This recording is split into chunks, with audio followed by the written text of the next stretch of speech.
Vasco da Gama datang ke sebelah timur bukan untuk cari rempah, tetapi untuk membunuh umat Islam seluruh. Dia bertemu dengan orang Melayu yang sedang berlayar ke Mekah untuk menekan haji. Mereka tahan kapal tersebut, memasuk umat Islam orang Melayu ini ke dalam pukat, dicampak dalam laut. Itu Vasco da Gama yang tuan-tuan uji dalam sejarah kita.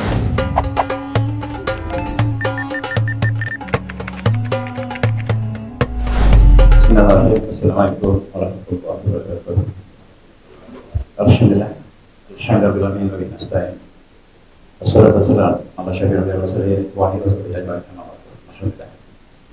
Bagaimana yang saya mengatakan apabila muslim-muslimat yang di Kota sekalian, pada pagi yang mulia ini apabila kita lalui satu kisah sejarah umat Islam sudah lupa dalam sejarah India.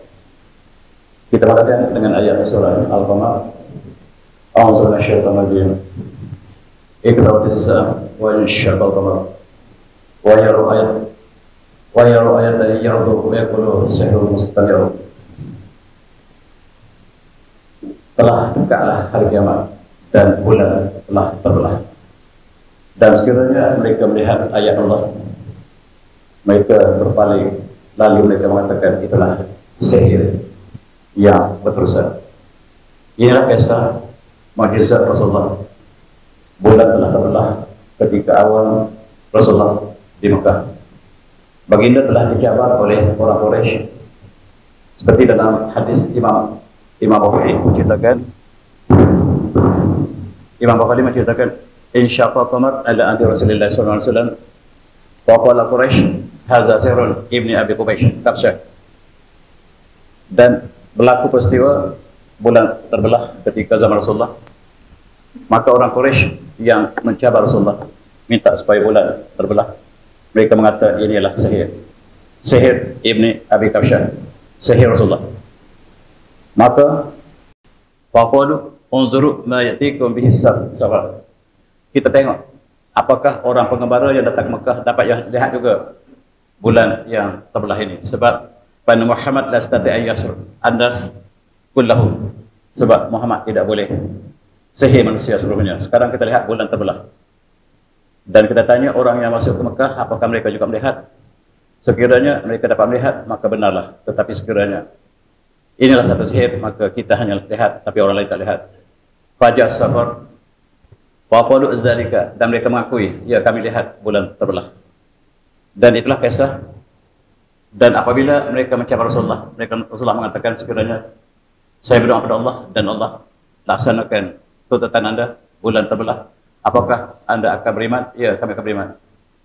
Tetapi apabila ayat Allah telah datang, mereka tetap berpaling.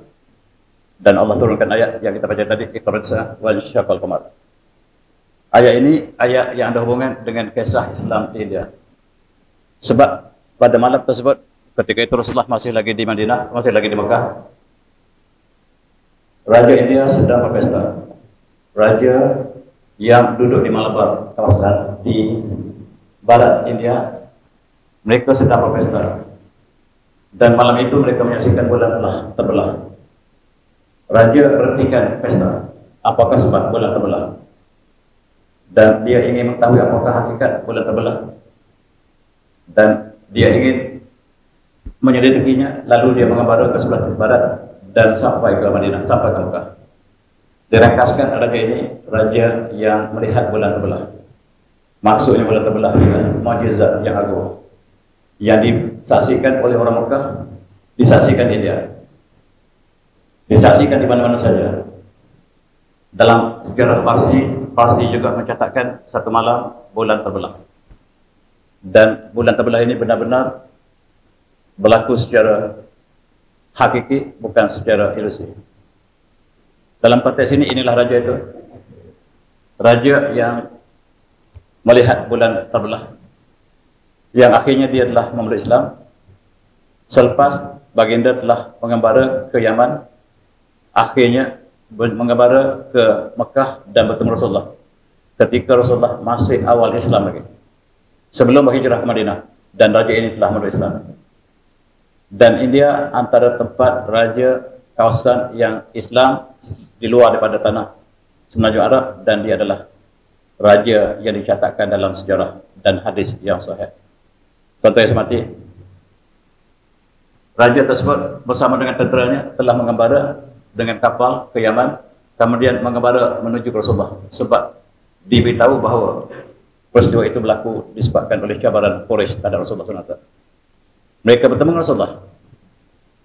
Ketika balik, raja tersebut bernama Raja Charman ini telah meninggal dunia, dan tenteranya sampai kembalikan dia dan membuka masjid ini. Masjid ini disebut sebagai Masjid Charman, yang masih ada hari ini, masjid yang paling tua di luar daripada Semenanjung Arab, bahkan lebih tua daripada Masjid Nabawi. Ini sejarah Islam yang barangkali tidak dicatatkan secara jelas, dan hari ini walaupun masjid ini telah diuntuk ataupun dibina berkali-kali, tetapi inilah bentuk akhirnya. Sentiasa berlaku banjir, dan ketika itu masjid ini masih lagi utuh, dan sejarah yang panjang yang ada hubungan dengan peristiwa bulan terbelah. Dalam satu hadis yang diriwayatkan oleh Al-Hakim dalam Mustadraknya, an Abi Sa'id Al-Khudri radhiyallahu anhu qala summa ada malikul hindi ila Rasulillah sallallahu alaihi wasallam jarrah biha zanjabil. Dalam hadis ini yang diriwayatkan oleh Abu Sa'id Al-Khudri ini mengatakan Raja India telah datang ke Rasulullah. Raja Barman tadi dalam kisah di India, dia datang daripada India ke Mekah, dan hadis ini menceritakan apabila dia sampai di Mekah. Raja India tadi memberi hadiah kepada Rasulullah sebekas zanjabil. Apa dia zanjabil itu? Halia. Zanjabil halia yang ada negara kita. Menjadi makanan dia raja. Dia bawa satu bekas, dibawa ke Mekah, dan disediakan hadiah kepada Rasulullah. Lalu hadis ini mengatakan, "Wa ashabahu qatatan." Rasulullah bagi pada sahabat-sahabatnya sedikit-sedikit. Wa atani minha qatatan, dan Abu Sa'id Al-Khudri kata, saya juga dapat satu. Lalu itulah kisahnya. Maka perawi hadis ini mengatakan dia tidak tahu apakah Rasulullah makan atau tidak, tetapi sahabatnya semua makan. Zanjabil ialah makanan dalam syurga. Zanjabil di dunia kita panggil halia, tetapi di akhirat hanya Allah tahu. Wa mizajuhu tasnim, bukan. Wa yasqawna fiha ka'san kana zajuha zanjabila. Allah sebut dalam surah An-Nisa, dalam surah satu surah yang mengatakan bahawa wa yasqawna fiha ka'san kana zajuha zanjabila. Di hari akhirat nanti, di syurga nanti, Allah akan berikan minuman arak kepada kita, yang dalam arak itu dicampur zanjabil. Dan inilah sebabnya kawan saya di universiti dulu, dia mengkaji halia, cukup tinggi khasiatnya, dan kita boleh gunakan sebagai daripada kisah ini untuk kita melihat kembali halia, sebab halia ini disebut dalam Al-Quran zanjabil. Apakah zanjabil ini di akhirat sama dengan dunia? Wallahualam. Tetapi di dunia kita panggil halia, di akhirat hanya Allah yang tahu. Dan itulah ahli tafsir mengatakan halia inilah makanan yang dihadiahkan oleh raja tadi, Raja Charman tadi, kepada Rasulullah. Rasulullah bagi pada sahabat-sahabatnya, dan lepas itu dia mengucap syahadah. Dalam kisah lain dia mengucap syahadah kepada Rasulullah. Ini ialah antara raja terawal dunia yang mengucap syahadah kepada Rasulullah, disaksikan oleh Sayyidina Abu Bakar. Dalam kisah tadi dikatakan dia disaksikan oleh Sayyidina Abu Bakar keislamannya. Ini bangunannya asal yang lebih lama, yang telah runtuh, yang telah dibaiki dengan masjid yang baru tadi. Ini mencatatkan sejarah Islam yang sangat awal di India. Malabar mencatatkan orang pertama memeluk Islam di luar daripada Mekah. Dan Malabar inilah datang ke negara kita sebagai sedagar Malabari, membuka restoran Malabari, ramah kawan kita daripada Malabari. Dan sejarah mereka cukup agung. Mereka dianggap diistilah kepada masyarakat yang terawal di luar daripada Semenanjung Arab yang memeluk Islam, ialah orang Malabari. Contoh yang semati, kita lihat dari segi mukjizat tadi. Kalaulah kita buat andaian peristiwa bulan terbelah itu di Mekah pada pukul 9 malam, katalah pukul 9 andaian, jarak di antara India dengan Mekah hanyalah 2 jam time zone. Kita boleh kira, ini saya buat sedikit kiraan, kita andaikan bulan terbelah di Mekah pada pukul 11, pukul 10, pukul 9 petang malam. Di India pukul 11.30. Di India 11.30 dia mereka sedang berpesta. Dan mereka menyaksikan bulan terbelah, benar-benar terbelah. Dan di Perth sekarang, kalau ada manusia di Perth, di Australia, dia dapat lihat pukul 2 pagi. Masih dapat lihat. Di Kuala Lumpur, kita nanti dapat lihat pukul 3 pagi. Kita dapat melihat pukul 2 pagi, ada pukul 1 pagi. Peristiwa sekiranya kita hidup ketika itu, ketika peristiwa bulan terbelah, benar-benar terbelah. Seluruh dunia melihat. Hari ini, NASA melintasi bulan, mengambil gambar, ada satu rekahan yang memanjang daripada utara ke selatan. Seolah-olah bulan ini dipecahkan, ditangkupkan kembali. Tetapi sengaja Allah renjakkan. Seperti kita belah bawah timur, kita tangkupkan balik, tapi tak tepat. Tempat itu dapat disaksikan sampai hari ini. Mukjizat agung yang di sebaliknya, walaupun orang Quraisy tidak beriman, tetapi orang di luar daripada semenanjung, Allah berikan hidayah kepada Raja Charya Burman yang kemudiannya membawa Islam ke India. Dan itu sejarah yang agung. Barangkali tidak dicatatkan dalam sejarah negara kita. Tuan-tuan yang semati, kita lihat Malapa ini sangat dekat dengan Yaman. Dan mereka adalah ahli pengembara layar, dan mereka datang ke negara kita. Mereka datang ke Jawa, datang ke Sumatera, membawa Islam sebahagiannya daripada Malapa. Dan tuan-tuan, ada satu kisah lain. Kisah seorang tabi'in yang terkenal, Malik bin Dinar, dengan ada hubungan dengan India. Dia juga datang ke India membawa mesej Islam selepas zaman tabi'in. Di India ada masjid yang kita sebut Masjid Malik bin Dinar. Tuan-tuan boleh melawat di sini, dan ada sejarah yang agung di antara Malik bin Dinar bersama dengan sahabatnya untuk sampaikan mesej Islam kepada orang India.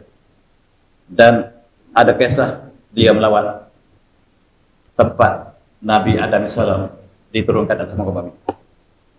Di dalam sirah dikatakan Nabi Adam Allah turunkan di atas gunung Sanambit di gunung Boza yang sekarang terletak di Sri Lanka. Disitulah mengikut sirah Nabi Adam dijatuhkan, dan dalam hadis Ibnu Khuzaimah ini mengatakan Nabi Adam apabila jatuh di situ kesalahannya, Hawa jatuh tempat yang berbeza. Dan dia terus berjalan dan sampai ke Mekah, patah balik, bercari bertahun-tahun, sehinggalah kisah yang terkenal itu. Dan apa yang disebutkan di sini ialah Malik bin Dinar bersama dengan sahabatnya datang untuk mencari kesan tempat Nabi Adam AS jatuh sebagai sejarah umat Islam. Sebab mereka percaya di dalam tafsir juga bahawa Nabi Adam jatuh di atas gunung Buddha sebagaimana yang ditetapkan oleh Imam Qurtubi. Dan tempat itu ialah di Pulau Sarandip. Tuan-tuan yang semati, mereka membuat dalam sirah Nabi Adam AS, Allah takdirkan jatuh di sini. Sekarang namanya Sri Lanka. Asalnya nama Silon. Silon itu bahasa Arab. Asilan. Silan maknanya banjir. Di situ tempat yang banjir, dan asal namanya Silan. Ada kita panggil Silon. Sekarang Sri Lanka. Dan di antara benua ini dengan pulau ini dengan India ada pulau-pulau yang rapat. Itu dipanggil titik Adam. Adam Swap sampai sekarang. Apakah ini benar-benar ada sejarah ataupun orang India sebelum Islam mereka menamakan ini ialah Jambatan Adam. Dan mereka sebut Nabi Adam sebagai papa dan Hawa sebagai mama. Kita daripada satu keturunan, perlu kami Adam pada mentorok in akrakum indallah taqwa. Kamu semua daripada Adam dari tanah, dan yang paling mulia kamu adalah yang paling bertakwa. Itu kisah ketepatan tidak dapat dipertahankan. Inilah kisah bagaimanakah Malik bin Dinar datang ke India, antaranya untuk sampaikan mesej dan untuk melihat kesan yang ditinggalkan oleh manusia pertama Abu Bashar alaihissalam, dan dia naik ke sini. Sekarang di atas ini sangat meriah. Di atas puncak gunung Bus ini dipanggil, Qurtubi katakan Bus. Dan di atas puncak di Sri Lanka mempunyai kisah yang dikuasai oleh orang Islam, orang Hindu, orang Buddha dan penduduk tempatan. Mereka sama-sama mengatakan inilah tempat manusia pertama. Wallahu a'lam. Dan di situ ada kesan tapak kaki yang sangat besar. Dan ini dikisahkan pula oleh Ibn Battuta. Ibn Battuta kata, saya sengaja pergi ke India, saya pergi ke Sandip, saya pergi ke Silan, Asilan, nama Ceylon. Dan di situ saya bertemu dengan raja sebagaimana disebut dalam kisah ini. Dan saya bertanya pada raja, apakah saya boleh melawat kesan tapak kaki Adam AS. Rajanya bukan Islam, tapi dia tahu bahawa tapak itu tapak kaki Adam AS, ayah manusia di atas muka bumi. Dan dia diberikan guide, dibawa untuk bertemu dengan tapak kaki, kesan tapak kaki Adam, kalaulah kisah ini benar. Ini dinyatakan oleh Ibn Battuta dalam Rilah Ibn Battuta. Dan tuan-tuan yang saya hormati, inilah kesan tapak kaki. Sama ada benar atau tidak, wallahu alam, tetapi itulah yang disebutkan. Ini dikata fi kiamat Jabal Sarandib. Tujad al-qadam al-karimah li Sayyidina Adam AS. Itulah yang disebut oleh Imam Qurtubi. Imam Qurtubi percaya bahawa Nabi Adam jatuh di sini dan Allah kekalkan tapak kakinya setinggi kita, tapak kakinya setinggi kita, sangat besar. Nabi Adam Allah ciptakan sangat tinggi. Kemudian manusia semakin kecil, bercanggah dengan apa yang disebut di barat, mereka yang percaya pada teori evolusi tapak Tuhan. Manusia dulu kecil, sekarang besar. Yang sebenarnya dulu besar, sekarang kecil. Dan inilah kesan tapak kaki Nabi Adam yang mereka percaya demikian.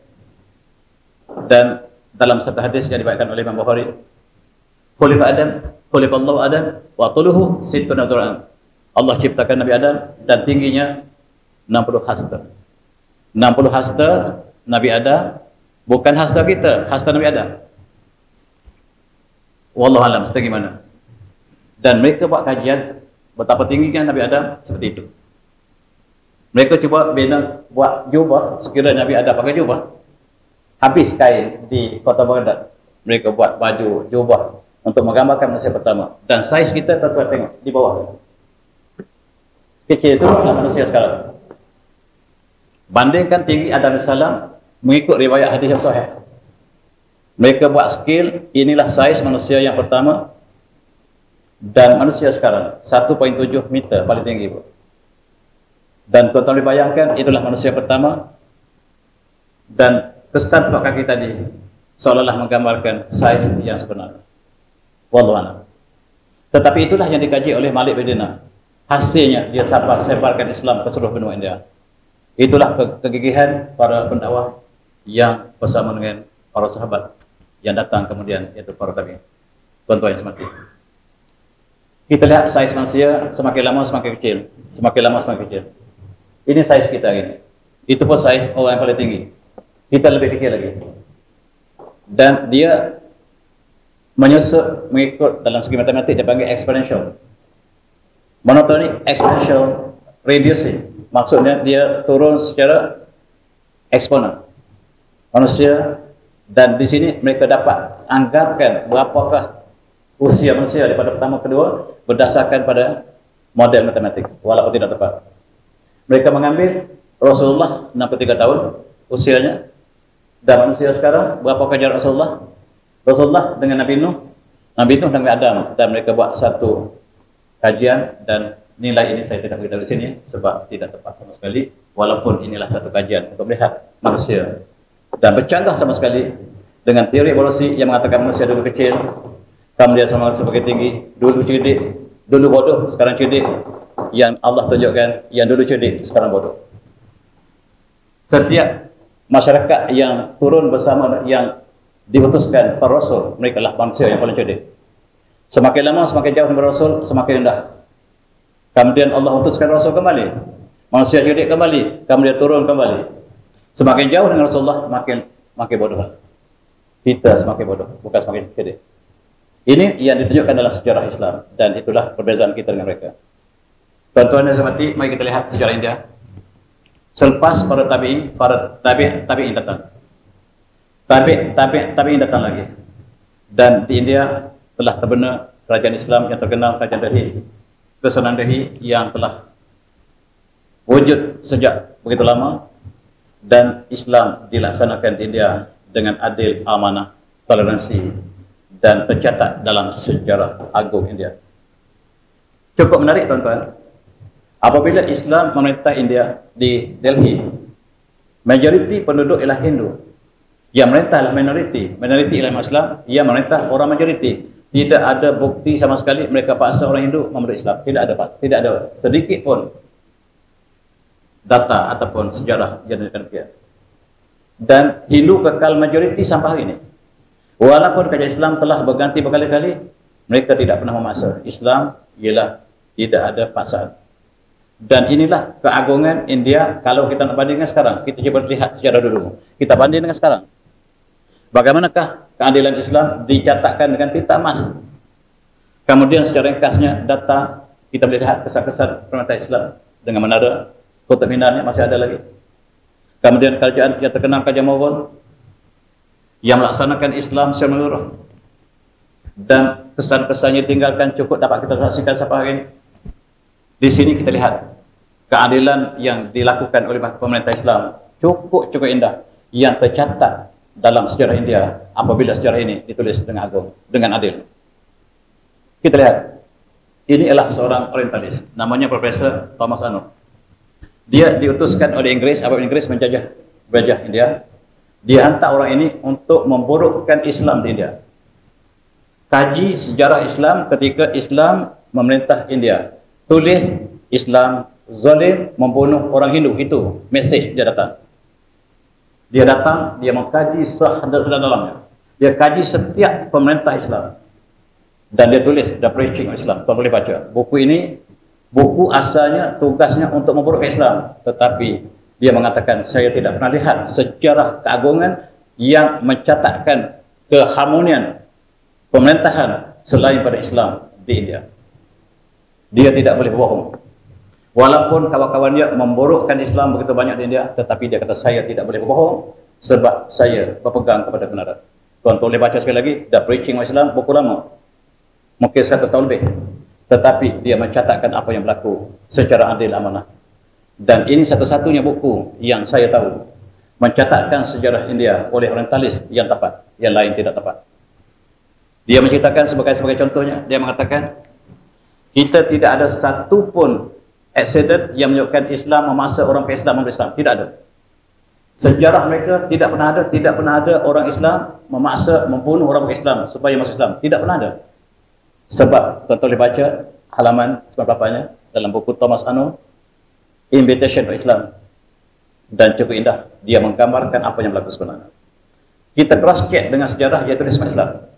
Dia tulis oleh Ibn Athir umpamanya, atau ditulis oleh Ibn Katsir, dan ataupun ditulis oleh imam yang lain. Mereka hampir sama apa yang dicatatkan oleh Thomas Arnold dan menggambarkan betapa indahnya Islam ketika itu. Tetapi sayang keindahan Islam ini hanyalah sementara. Hanya beberapa tahun sehinggalah apabila Portugis datang sebelah timur. Portugis datang sebelah timur dengan misi untuk menghancurkan Islam. Sebab mereka telah menguasai Islam di Andalusia. Andalusia telah bersinar di Eropah. Kemudian apabila kita kalah di Andalusia, maka mereka datang untuk tujuan membalas dendam terhadap Islam. Ini dilakukan oleh Vasco da Gama. Vasco da Gama diutuskan oleh raja mereka, Raja Emmanuel, dan juga oleh Pop. Temu orang Islam, bunuh. Dia tak tahu apa Eropah. Dia tak tahu ada Eropah di sini. Jumpa orang Islam, bunuh. Dia mengembara daripada Lisbon sampai ke selatan Amerika. Dia ingat di situ dunia telah berakhir. Dia datang pun dibawa oleh Ahmad Al-Najid, pelajar Muslim. Dia tak pernah tahu. Dan Islam lah beritahu, kami telah lukis peta, tuan boleh pergi sebelah timur, ada India nama tempat. Dan Vasco da Gama datang ke sebelah timur bukan untuk cari rempah, tetapi untuk membunuh umat Islam seluruhnya. Kebetulan apabila dia telah sampai ke Laut India, Laut Arab, dia bertemu dengan orang Melayu yang sedang belajar ke Mekah untuk menunaikan haji.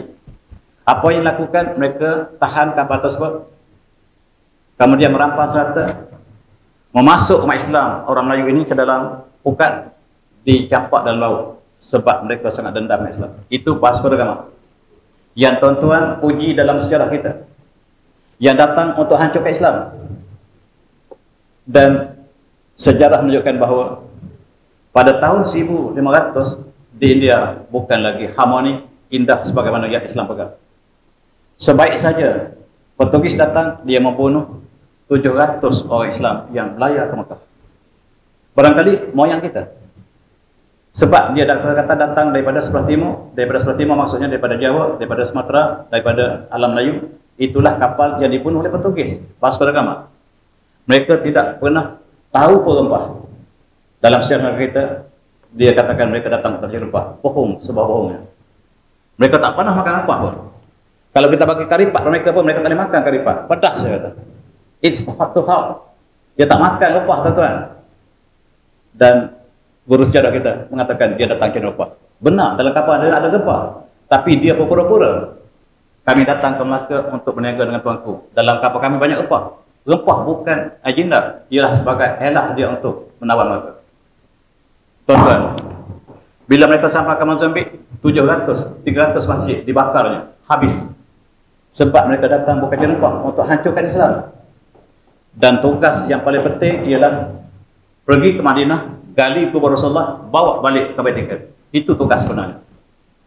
Dan ini tidak dapat dilakukan oleh Vasco da Gama, tetapi dilakukan oleh Alfonso di Albuquerque.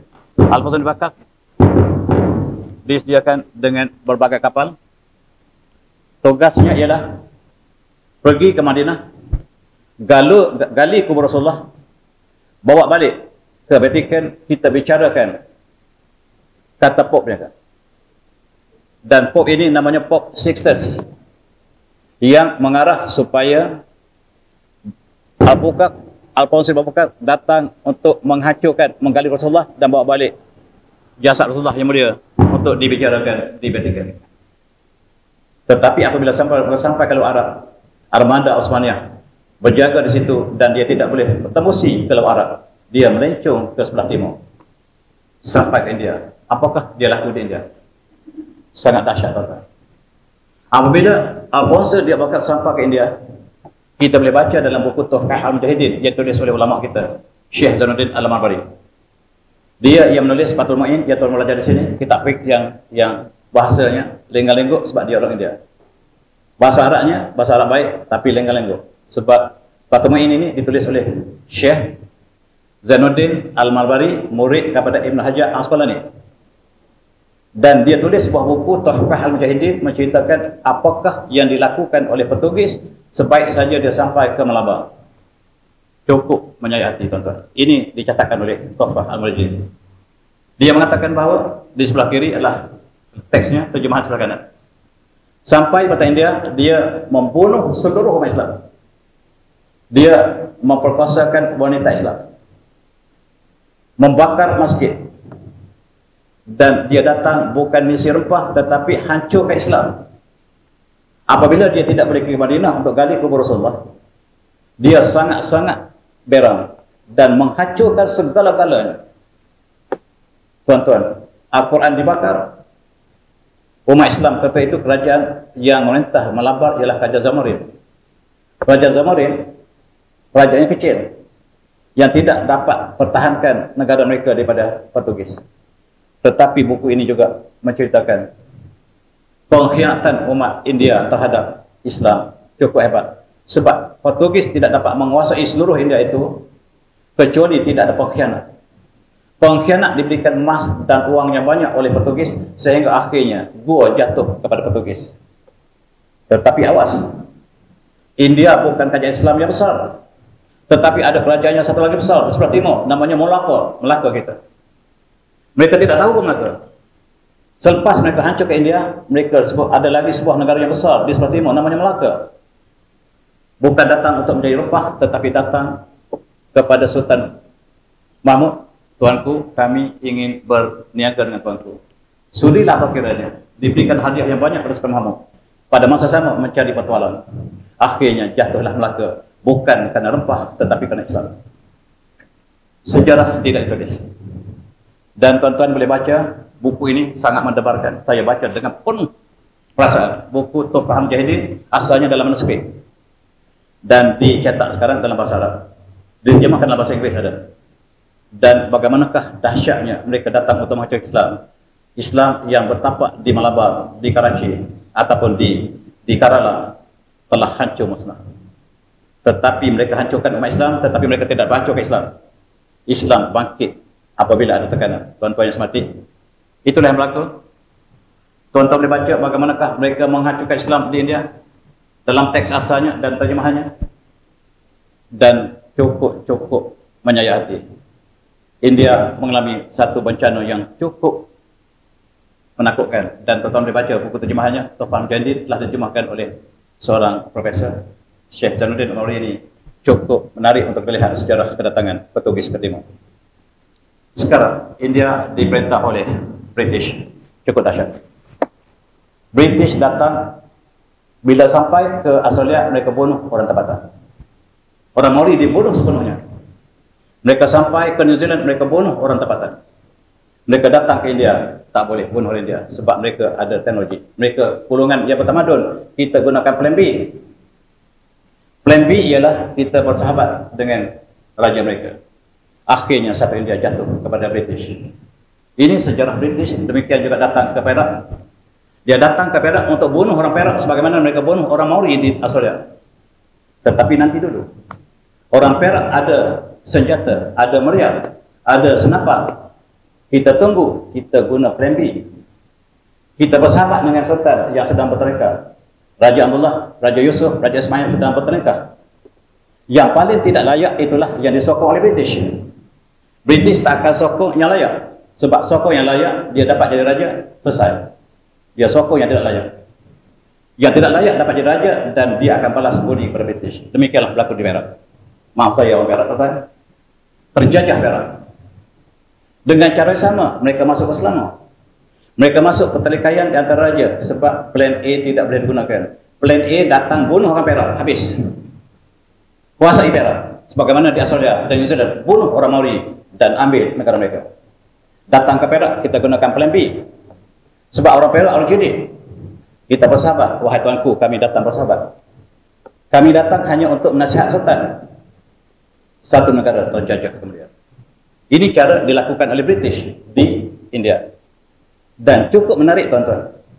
Apabila British datang ke India, mereka lihat orang India lebih tamadun pada England.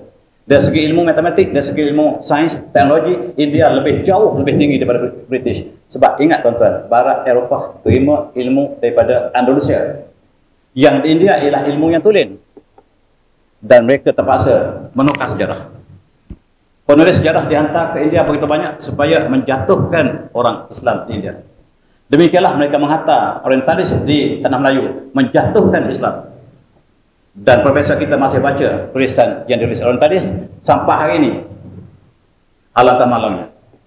Dan kita tidak pernah dapat sejarah yang benar dalam konteks di alam Melayu. Dan sekarang kita fokus di India. Apabila mereka masuk ke India, bukan untuk memajukan India. British India ialah kerajaan yang telah bertukar tangan.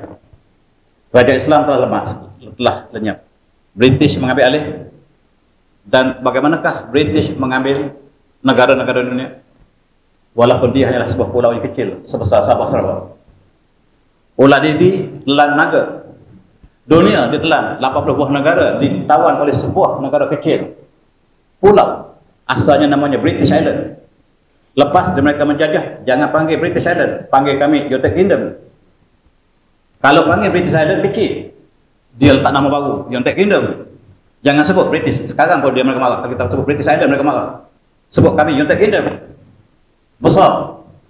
Sedangkan mereka sebesar Sabah Sarawak. Menelan seluruh dunia. Itu British. Caranya ada plan A, B dan C. Plan A datang bunuh, ambil oleh negara mereka. Plan B, kita bersahabat. Plan C ialah kita dakwa itu bumi kita. Raffles was the founder of Singapore. Singapura yang ada sejak ribuan tahun. Raffles datang kali pertama pada tahun 1819. Dia isytiharkan Singapura dibuka oleh Raffles. Sebelum nama Singapura, nama Temasek. Sebelum Temasek, namanya Mulut Tanjung. Sebelum Mulut Tanjung, namanya Pulau Hujung. 4,000 tahun sejarah Singapura. Dipadamkan hari pertama British datang. Itu plan C. Pulau Pinang dibuka oleh Princess Light. Kalau Princess Light yang buka Pulau Pinang, kenapa nama Pulau Pinang? Tak nampak Light Island. Pulau Pinang itulah pulau di bawah Kerajaan Kedah.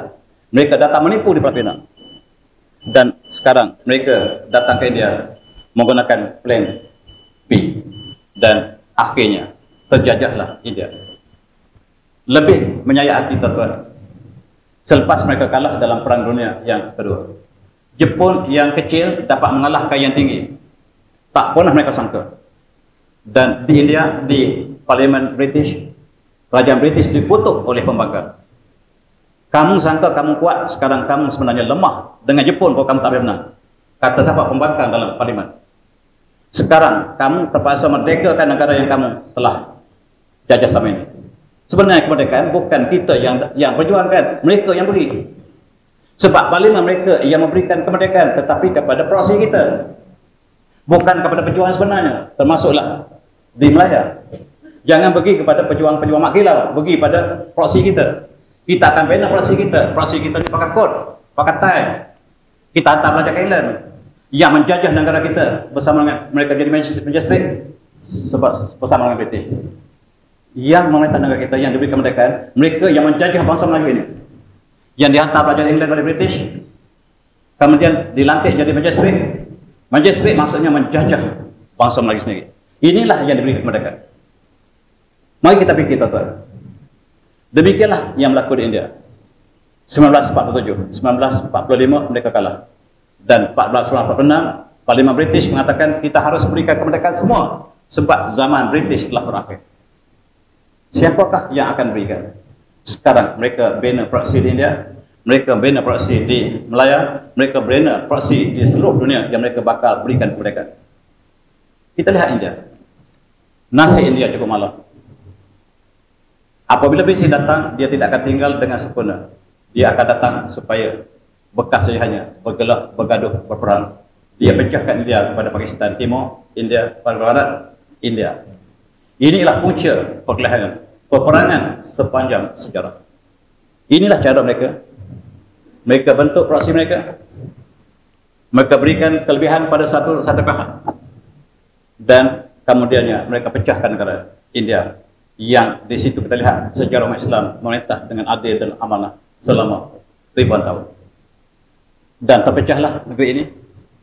Dan cukup menyayat hati yang pecah negara India ini dilakukan oleh seorang lawyer British bernama Sir Ratcliffe yang tak pernah datang ke India pun. Dia ambil peta India, dia pusing sana, pusing sini sepadan. Ini dia. Dia tak tahu Kashmir ini bumi Islam. Dia tak tahu Jammu ini lawan Islam. Dia bagi pada India supaya kita bergaduh. Dia memang purposely supaya kita berperang. Sebagaimana kita lihat Pulau Sepadan, maaf tuan-tuan. Pulau Sepadan itu dipunyai oleh Indonesia. Masuk Mahkamah Dunia dibagi pada Malaysia supaya kita bergaduh dengan Indonesia. Saya beritahu pelajar saya kata, siapakah akan menang apabila Pulau Sepadan dibicarakan di Mahkamah Antarabangsa? Saya kata menang oleh Malaysia. Kenapa? Sebab dia punya Indonesia. Sebab dia akan memberi keputusan supaya kita bergaduh. Batu Putih dapat Singapura. Saya kata sebab Batu Putih jangan Batu Putih, Singapura itu kita punya. Sebelum pun kita dapat jangka keputusan mereka, sebab keputusan mereka ialah supaya kita berperang. Ini permainan mereka dan mereka telah pecahkan India supaya kita berperang. Memang kita berperang. Tuan-tuan, Kashmir masuk ke dalam India. Sedangkan di situ majoriti Islam. Sengaja, dia sengaja. Kalaulah Kashmir diberi kepada Pakistan, selesai masalah. Tetapi dia sengaja supaya peperangan berlaku. Benar, peperangan berlaku. Pembunuhan berlaku. Dan mereka dapat jangkakan Jammu juga demikian. Yang dipunyai umat Islam diberi kepada India. Dan sekarang, sampai sekarang pun peperangan tidak pernah berhenti. Ini cara British. Bila mereka masuk Burma, mereka jadikan Myanmar, mereka menjadikan Rohingya, dan mereka berperang sampai hari. Cara British datang ke Melaya, mereka jadikan agenda di Palestin, mereka hantar Henry Geni ke Melaya supaya bawa masuk orang pakai Islam dan jadikan sebagaimana di Palestin mereka bawa masuk orang Yahudi. Di Melaya, Henry Geni dibunuh lebih awal sebelum dia dapat menjadikan Melaya sebagai Palestin yang kedua. Tuan-tuan masih sayang dengan Henry Geni. Henry Geni lah yang membunuh Islam di Palestin, yang menubuhkan negara Israel. Tuan-tuan masih tapik, polis kita masih tapik di Ceras, kuburnya yang dibunuh oleh pejuang-pejuang kita. British mengistilahkan dia dibunuh oleh komunis. Kalaulah British menceritakan yang sebenarnya, maka sejarah negara kita berbeza sama sekali. Penulis sejarah tidak mengkaji seorang begitu saya, orang Perak yang bunuh ialah datuk saya. Itu yang sebenarnya. Tetapi British mengistilahkan ini dibunuh oleh komunis supaya kita berpuas hati, sedangkan Henry ialah musuh Islam sedunia. Demikianlah mereka lakukan di Jammu. Akibatnya orang Islam terpaksa meninggalkan bumi mereka. Sebagaimana orang Palestin meninggalkan mereka, sebagai itulah orang Kashmir lari daripada negara mereka. Yang tak lari menerima bala sama seperti orang Palestin. Mereka betul di India, di Palestin, di Melaya, sama saja seperti mereka. Sama ada kita dapat lihat tadi tidak? Itu saja. Penulis sejarah kita tidak dapat melihat ini. Mari kita lihat bagian ini, tuan-tuan. Dan kita lihat bagaimanakah 15 juta umat Islam menjadi pelajar. Kerana peta yang dilukis oleh orang yang tak pernah sampai ke India. Dia bagi pada ini India, bagi pada Islam. Islam dipecah dua, satu di timur, satu di barat. Satu Pakistan Barat, satu Pakistan Timur, supaya dua ini tidak ada kekuatan. Inilah yang dilakukan oleh British. British datang untuk menghancurkan Islam. Tuan-tuan masih bersama dengan mereka. Dan kita lihat bagaimana dahsyatnya apa yang berlaku di India. Pembunuhan pada tahun 1947, sebaik saja mereka lukis peta, terbunuh India, kerajaan India membunuh 250,000 umat Islam Kashmir yang tercatat dalam sejarah dunia. Bukan kita catat, dunia catat. Lukisannya umat Islam bergelimpangan, ditembus rata, di atasnya ditanam pokok bunga, tempat mereka berlakon Hollywood, Bollywood, yang ada banyak bunga di atas kubur orang Islam. Di atas kubur Islam lah mereka tanam bunga. Yang pelakon Bollywood berlari di sinilah. Di bawahnya mayat orang Islam. Ini sejarah yang tak tulis. Di celah-celah sejarah yang mereka tulis, ini sejarah mereka.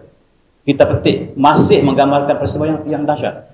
Kalau kita catat, wallahualam, mereka catat 250,000 pada dia 1 juta. Dan tuan-tuan, des tol berapa ramakah? Di antara 200,000, 2 juta, mereka tidak pernah pergi data yang sebenarnya. British tak pernah bagi berapa ramai Islam dibunuh disebabkan mereka buat sempadan. Sengaja mereka buat sempadan supaya umat Islam dibunuh. Ketika British, mereka tidak membunuh secara langsung supaya mereka dilihat sebagai pemerintah yang adil. Tetapi mereka ada proses untuk melakukannya. Dan mereka berikan proses ini pada India untuk lakukan apa yang kita sedang bincang sekarang. Dan sepanjang perjalanan ini, perjalanan darah yang dipanggil sebagai blood trade ialah sebagai jalan umat Islam lari dengan darah dan air mata. Sejarahnya cukup pelik. Tuan-tuan lihat lagi bagaimanakah berita di England sendiri memberikan gambaran 200,000 dibunuh. Lepas itu dia kata 233,000 bunuh. Ya sebenarnya jutaan dibunuh.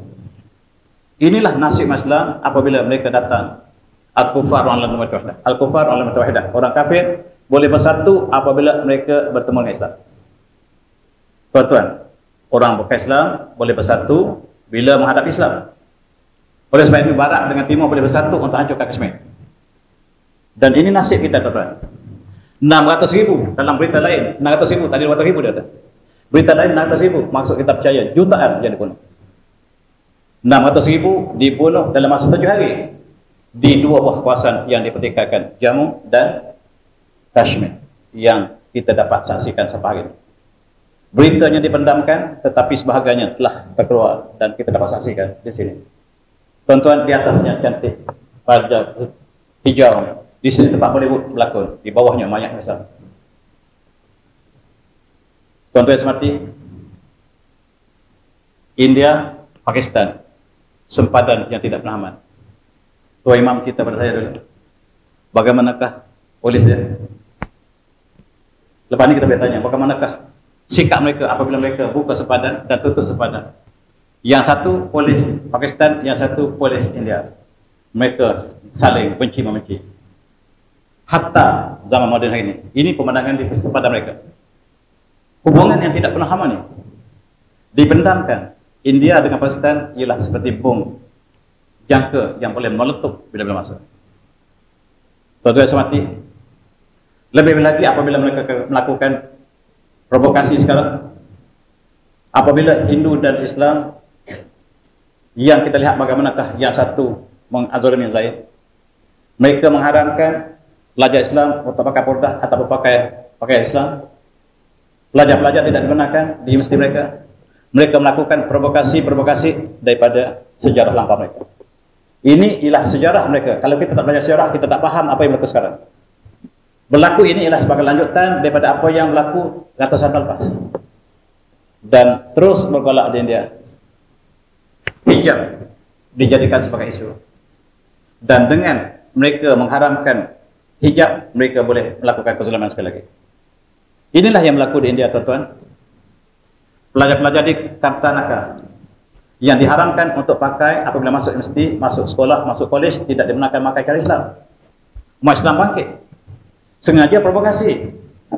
Mereka tahu bahawa Islam merintah dengan adil dan amanah. Tapi sekarang kita lihat bagaimanakah umat Islam yang berada di tempat apabila mereka berkuasa. Sejarah keadilan, keagungan Islam telah hilang sama sekali.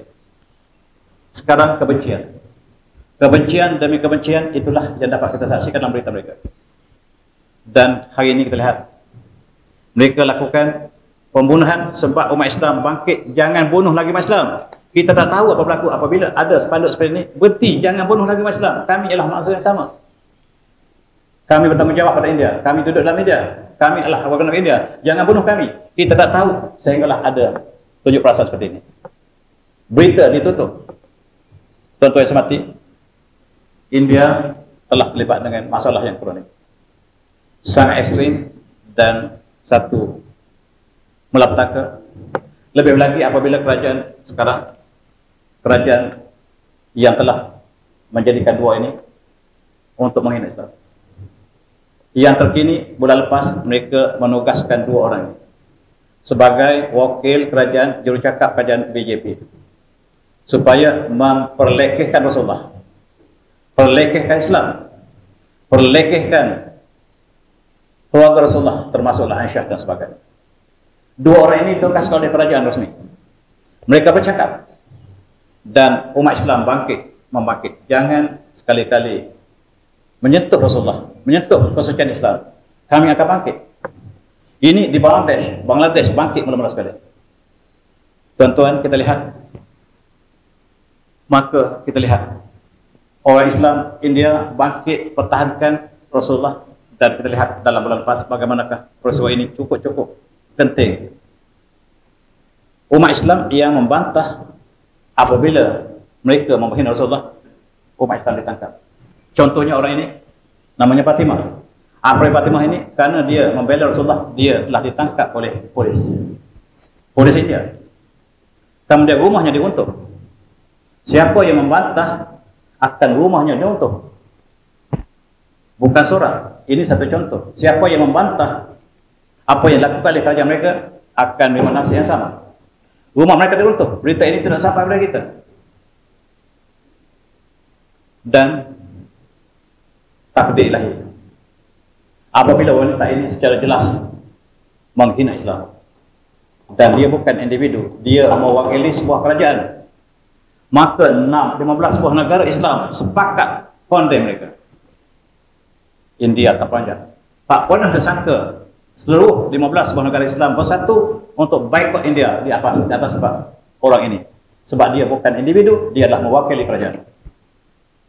Dan tuan-tuan, Kuwait telah memboikot semua barang India. Terpanjang India, dia tak pernah sangka sebab selama ini mereka menghina Islam, tak ada siapa yang bertindak. Sekarang Kuwait telah boikot barangan, semua barangan India dikeluarkan pada supermarket. Bukan saja Kuwait, Qatar dengan demikian. Dan sehinggalah wanita ini menerima hukuman ataupun hukuman bunuh sebagainya. Dan inilah yang dikatakan penyayang. Apabila ada dugaan bunuh, mereka menangkap mereka yang terlibat. Sedangkan apa yang dilakukan oleh wanita ini, mereka tidak kisah. Itulah kerajaan yang ada sekarang. Tuan-tuan, kita lihat bagaimanakah Seluruh dunia condemn India. India tak sangka sama sekali. Ini menyebabkan ekonomi India telah terkendala disebabkan oleh mereka menghina Rasulullah.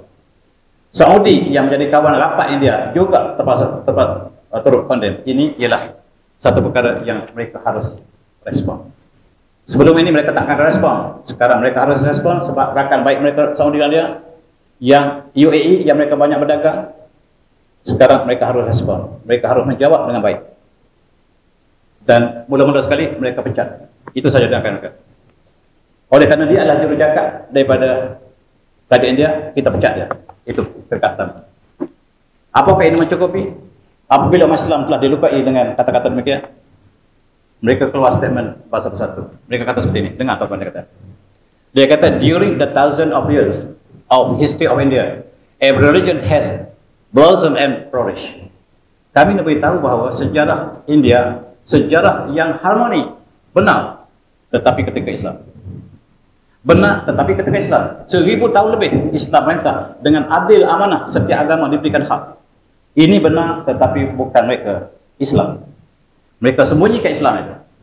Dalam statement yang dikeluarkan resmi oleh kerajaan mereka, menunjukkan bahawa kami telah membentuk India dengan harmoni ribuan tahun lepas. Mereka lupa, mereka baru pegang beberapa belas tahun lepas. Sedangkan yang harmoni itulah Islam. Inilah sejarah yang kita harus kenal. Kita kenal kembali apa yang tulis oleh Prof. Sano. Dan dia mengatakan, we never heard of any report of any planned attempts to compel non-Muslim minorities to accept Islam. Tak pernah kita dengar. Dan apa yang mereka tunjuk itulah keindahan Islam yang mereka lupakan selama ini. Tuan-tuan, apa yang kita lihat keadilan Islam ialah Hindu kekal sebagai agama majoriti di India. Ini menunjukkan keadilan Islam. Sekiranya Islam zalim, tidak ada lagi orang Hindu di India. Dan cukup menarik kata perasaan, kemasukan orang Hindu ke India paling ramai ketika Islam kalah. Kenapa?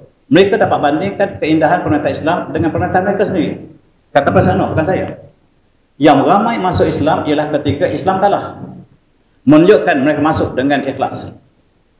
Sebab mereka dapat bezakan keadilan Islam ketika kerajaan Mughal, kerajaan Delhi dan kerajaan Islam Zamorin merintah India, mereka bandingkan dengan kerajaan mereka sendiri.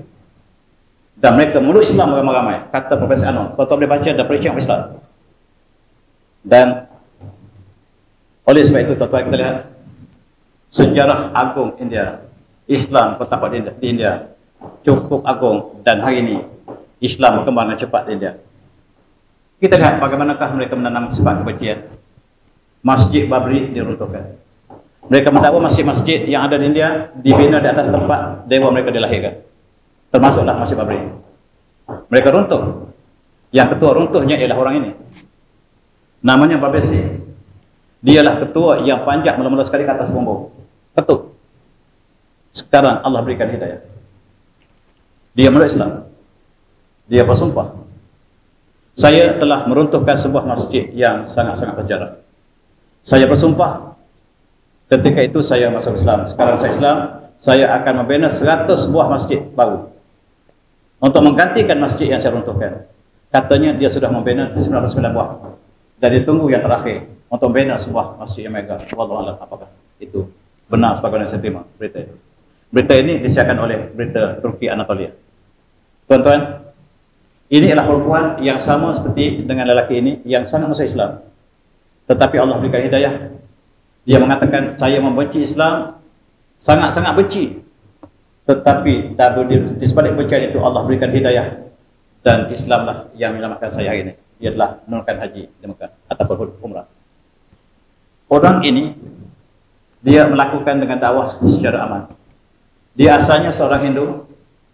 Dia sedar bahawa dia menyembah 360 Tuhan. Dia kata satu pun tidak memberikan apa-apa pada saya.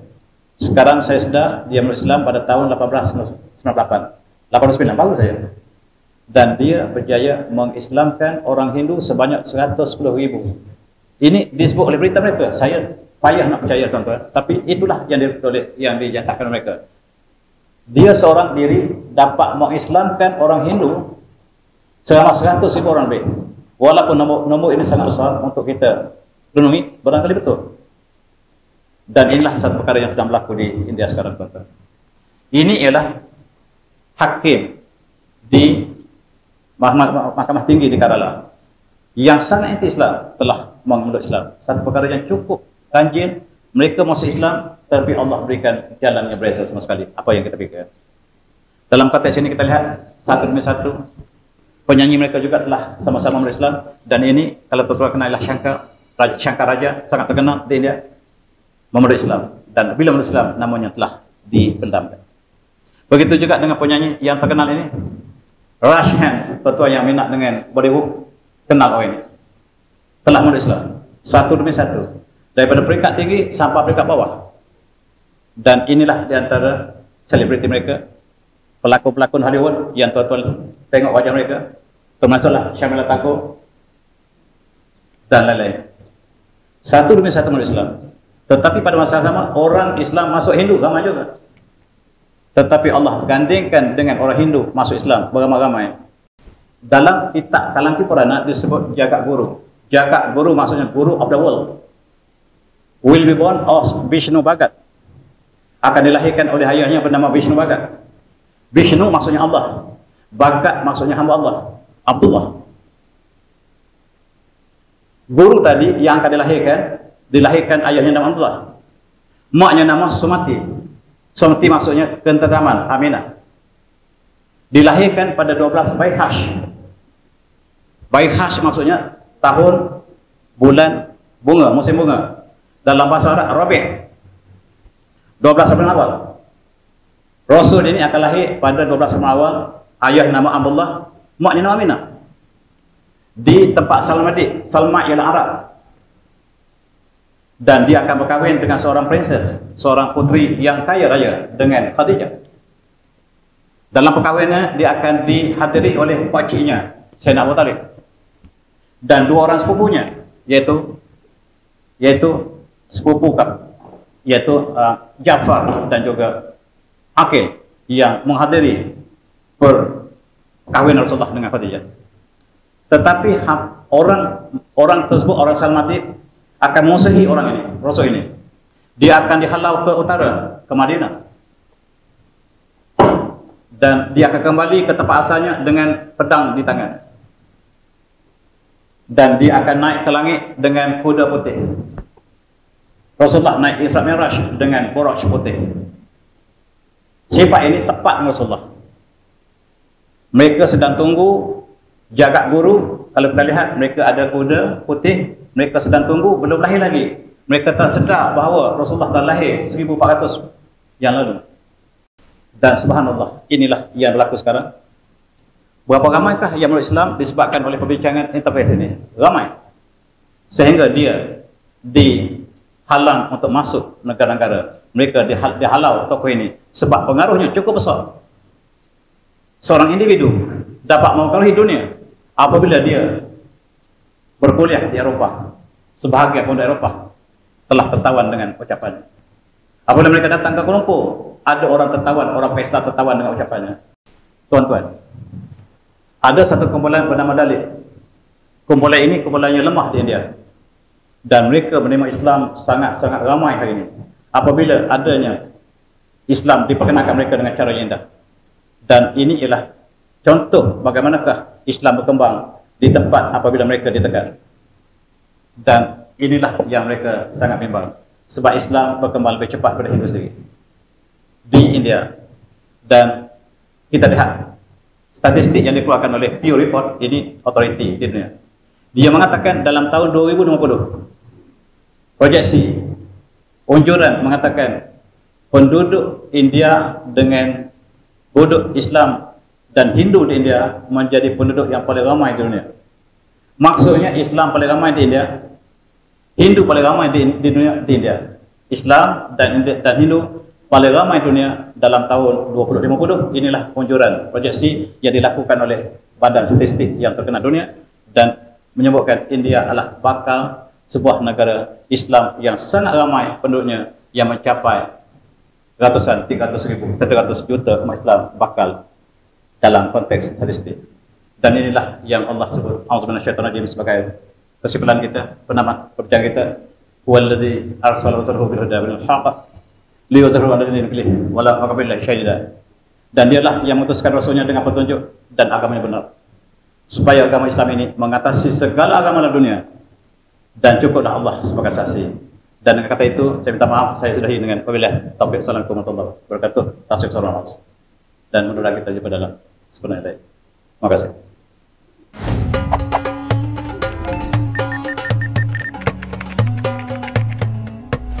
Definisinya dia adalah seorang lelaki manusia memiliki personaliti seorang Yahudi, dan Allah Ta'ala memberikan kepadanya istidraj yang paling besar.